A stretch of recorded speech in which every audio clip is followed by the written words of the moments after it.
Görsen ki dünyanın işi düzelmiş, sen özüne bir nağıl yarat. Bir yaşıl çemenlik, bir temiz bulak, laleli düzleri getir gözüne.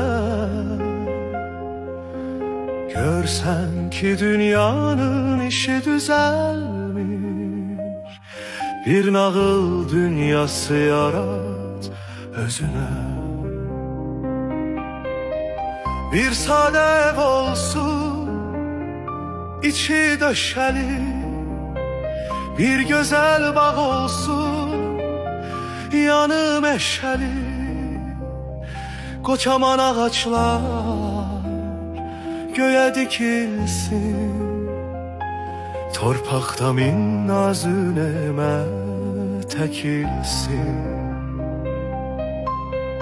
Okşasın üzünü xəfif küləklər,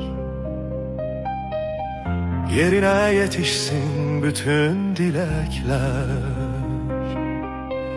Görsen ki dünyanın işi düzelmiş, bir nağıl dünyası yarat özüne.